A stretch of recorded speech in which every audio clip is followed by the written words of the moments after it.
ನಮಸ್ತೆ, ನಾನು ಹರೀಶ್ ಅಂತೇಳಿ ತುಮಕೂರು ಡಿಸ್ಟಿಕ್ಕು ತುರುವೇಕೆರೆ ತಾಲೂಕು ಕೊಟ್ರಕೊಟ್ಟಿಗೆ ಗ್ರಾಮ ಅಂತೇಳಿ.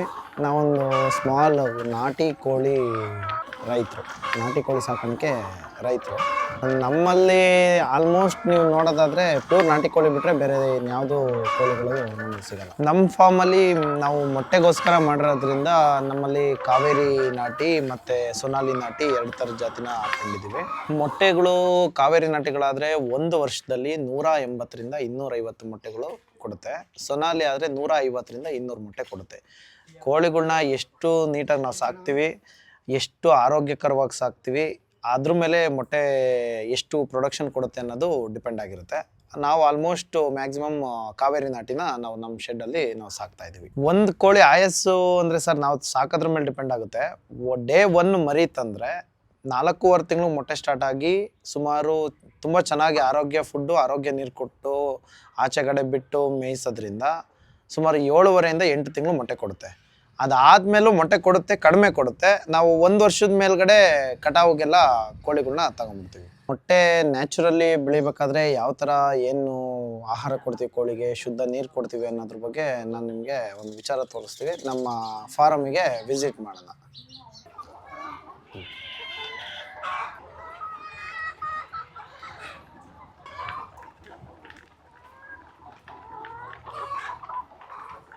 ನಾಟಿ ಕೋಳಿಗಳಿಗೆ ನಾವು ಬೆಳಗ್ಗೆನೆ ಫೀಡು ಅಂದರೆ 7 ಗಂಟೆಗೆಲ್ಲ ಕೋಳಿ ಆಚೆ ಈ ಥರ ಹೊರಗಡೆ ಮೇಯೋದಕ್ಕೆ ಆಚೆ ಬರುತ್ತೆ. ಕೋಳಿಗಳಿಗೆ ಬೆಳಗ್ಗೆನೆ ಫೀಡ್ ಏನು ಕೊಡ್ತೀವಿ, ನ್ಯಾಚುರಲ್ ಫೀಡ್ ಏನು ಕೊಡ್ತೀವಿ ಅನ್ನೋದು ಭಾಳ ಇಂಪಾರ್ಟೆಂಟ್ ಆಗುತ್ತೆ. ಕೆಲವರು ಫೀಡ್ಗೆ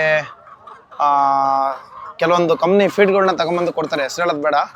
ನಾವು ಯಾವ ಥರ ಅಂದರೆ ನೋಡಿ, ಇದು ಕಲ್ಮಣ್ ರಾಗಿ ಅಂತ ಕರಿತೀವಿ. ನಮ್ಮ ತುರುವೇಕೆರೆ ಅಕ್ಕಪಕ್ಕದಲ್ಲಿ ಬೆಳೆದಿರೋ ರೈತರೆಲ್ಲ ಏನು ಮಾಡ್ತಾರೆ, ಮಿಲ್ಲಿಗೆ ತಗೊಂಡೋಗಿ ಮಿಲ್ ಮಾಡಿಸ್ತಾರೆ. ಅದ್ರಲ್ಲಿ ಬರೋ ಅಂಥ ಕಲ್ಮಣ್ ರಾಗಿ, ಕಲ್ಲು, ಅಕ್ಕಿ ನುಚ್ಚು ಈ ಥರ ಎಲ್ಲ ಇರೋದನ್ನ ನಾವು ಫಸ್ಟು ಬೆಳಗ್ಗೆನೆ ಒಂದು ಬಕೆಟಿಗೆ ಹಾಕೊಂಡು ರೆಡಿ ಮಾಡ್ಕೊತೀವಿ.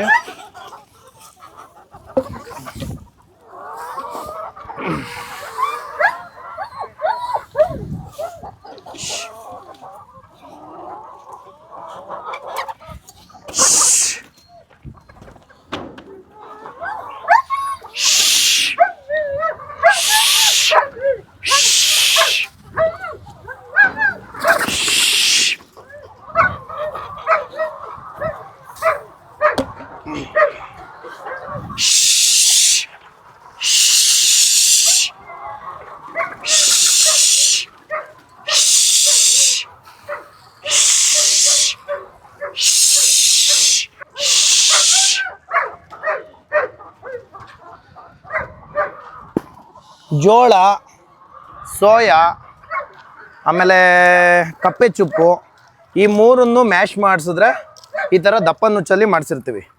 ಇದನ್ನು ನಾವು ಪ್ರತಿದಿನ ಬೆಳಗ್ಗೆ ಸಂಜೆ 2 ಟೈಮ್ ಮಾಡ್ಕೊಂಡು ಒಂದು ಕೋಳಿಗೆ 120 ಗ್ರಾಮ್ ಪರ್ ಡೇ ವಿಚಾರವಾಗಿ ಮಾಡಿ, ಬೆಳಗ್ಗೆ 60 ಗ್ರಾಮ್, ಸಂಜೆ 60 ಗ್ರಾಮ್ 2 ಟೈಮಲ್ಲಿ ನಾವು ಫೀಡ್ನ ಕೊಡ್ತಾ ಹೋಗ್ತೀವಿ ಕೋಳಿಗಳಿಗೆ.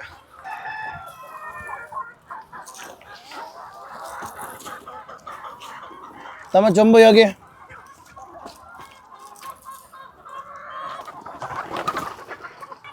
ಬುಧವಾರ ಕೋಳಿಗಳಲ್ಲಿ ಮೇಯ್ನು ನಾವು ವಿಚಾರ ಮಾಡಬೇಕಾಗಿರೋದು ಆಹಾರ.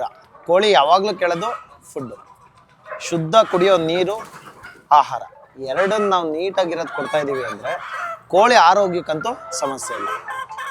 ಕುಡಿಯೋ ನೀರಲ್ಲಿ ಏನಾದರೂ ಸ್ವಲ್ಪ ಗಲೀಜಾಗಲಿ, ಪಾಚಿ ಕಟ್ಟಿರೋದಾಗಲಿ, ಹಳೆ ನೀರಾಗಲಿ ಏನಾದರೂ ಕೋಳಿ ಕುಡಿತು ಅಂದರೆ ಕೊರೈಸಾ ಅಂತ ಸ್ಟಾರ್ಟ್ ಆಗುತ್ತೆ ಕಾಯಿಲೆ.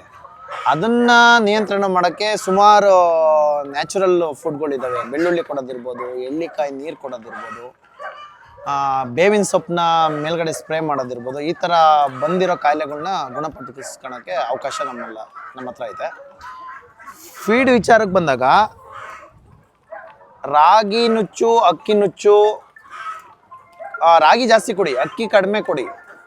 ಜೋಳ, ಸೋಯಾ, ಕಪ್ಪೆ ಚುಪ್ಪು ಮಿಕ್ಸ್ ಆಗಿರೋದನ್ನ ಜಾಸ್ತಿ ಕೊಡ್ತಾ ಬಂದಂಗೆ ಪ್ರೊಡಕ್ಷನ್ ಜಾಸ್ತಿ ಬರುತ್ತೆ ಕೋಳಿಗಳಿಗೆ.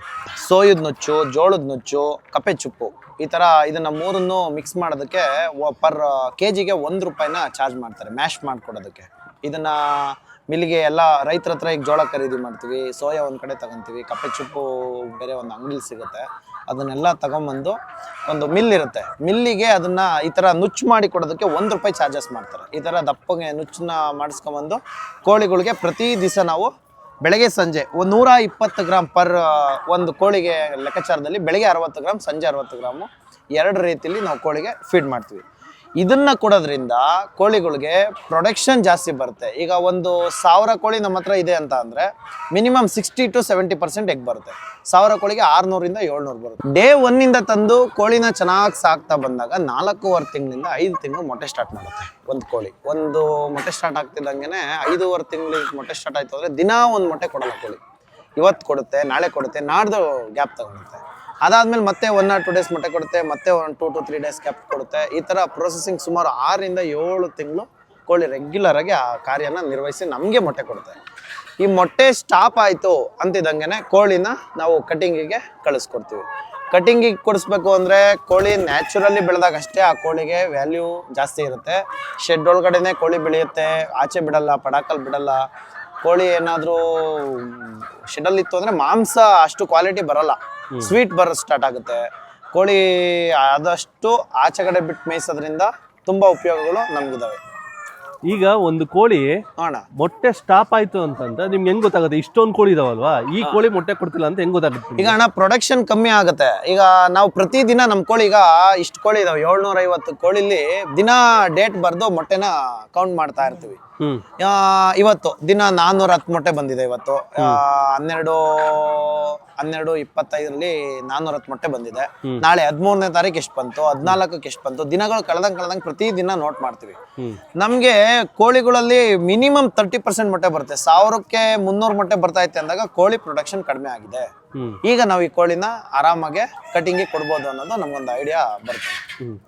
ಅಲ್ಲ ಅದೇ ಓಕೆ, ಬಟ್ ಇಂಥ ಕೋಳಿನ ಈಗ ಒಂದ್ ಯಾವ್ದೋ ಇಲ್ಲೊಂದು ಕೋಳಿ ಇದೆ, ಈ ಕೋಳಿ ಮೊಟ್ಟೆ ಕೊಡ್ತಿಲ್ಲ ಅಂತ ನಿಮ್ಗೆ ಹೆಂಗ್ ಗೊತ್ತಾ? ಇದ್ರಲ್ಲಿ ಅಣ್ಣ ಏನಾಗುತ್ತೆ, ಈ ಜುಟ್ಟು ಇದೆಯಲ್ಲ, ಇದು ಸಿಂಬನು ಮತ್ತೆ ಕೆಳಗಡೆ ಇದು ವೈಟ್ ಆಗಿರುತ್ತೆ ಅಣ್ಣ, ವೈಟ್ ಆಗುತ್ತೆ. ಅಷ್ಟು ಚೆನ್ನಾಗಿ ಮೊಟ್ಟೆ ಕೊಡ್ತಾ ಇಲ್ಲ ಅನ್ನೋದನ್ನ ನಾವು ದಿನ ಗಮನಿಸ್ತಿರ್ತೀವಿ, ಗೊತ್ತಾಗುತ್ತೆ ಇದು ಕೋಳಿ ಮೊಟ್ಟೆ ಕೊಡ್ತಾ ಇದೆ ಇಲ್ಲ ಅಂತೇಳಿ. ಇದು ಪುಕ್ಕ ಕಿತ್ತಿರುತ್ತೆ, ಇದೆಲ್ಲ ಪುಕ್ಕ ಕಿತ್ಕೊಂಡು ಏಜ್ಡ್ ಕೋಳಿ ಆದಾಗ ನಮ್ಗೆ ಕೋಳಿ ಇದು ಮೊಟ್ಟೆ ಕೊಡ್ತಿಲ್ಲ ಅನ್ನೋದನ್ನ ನಾವು ಐಡೆಂಟಿಫೈ ಮಾಡ್ಬೋದು, ಗೊತ್ತಾಗುತ್ತೆ. ಅಂದ್ರೆ ಆ ಕೆಂಪಗಿರೋದು ಬಿಳಿ ಆದಾಗ ಅದು ಮೊಟ್ಟೆ ಒಂದೇ ಅಂತೇಳಿ ಐಡೆಂಟಿಫೈ ಮಾಡಕ್ ಆಗಲ್ಲ. ಸುಮಾರು ಕಾರಣಗಳಿದಾವೆ ಮೊಟ್ಟೆ ಕೊಡ್ತಿಲ್ಲ ಅನ್ನೋದನ್ನ ಐಡೆಂಟಿಫೈ ಮಾಡೋದಕ್ಕೆ.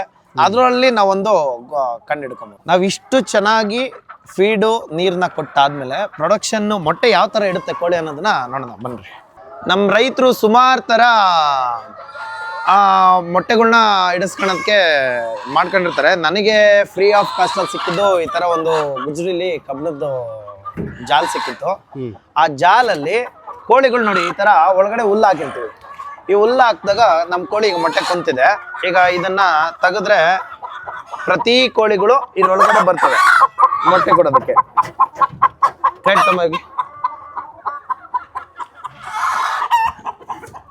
ಇದು ಒಂದು ವಿಧಾನ ಆದ್ರೆ, ಇನ್ನ ಕೋಳಿಗಳಿಗೆ ಟೊಮೊಟೊ ಕ್ರೇಟ್ ನೀವು ನೋಡಿರ್ತೀರ.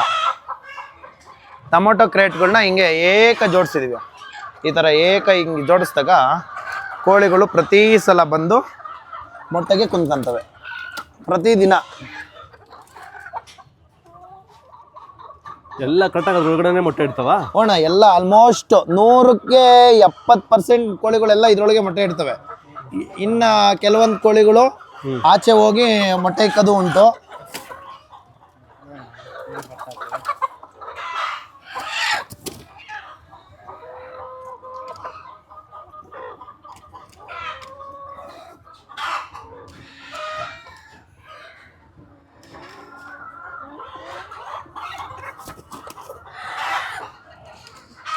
ಇದು ತುಂಬ ಚೆನ್ನಾಗಿರೋ ಫ್ರೆಶ್ ಎಗ್. ಇದು ಇವತ್ತಿನ ಎಗ್. ಇದನ್ನ ನೆಕ್ಸ್ಟ್ ನಿಮಗೆ ಹಳೆ ಮೊಟ್ಟೆ ಯಾವುದು, ಮೊಟ್ಟೆಯಲ್ಲಿ ಕ್ವಾಲಿಟಿ ಯಾವ ಥರ ಇರುತ್ತೆ ಅದನ್ನ ನಾನು ನಿಮ್ಗೆ ಹೇಳ್ತೀನಿ.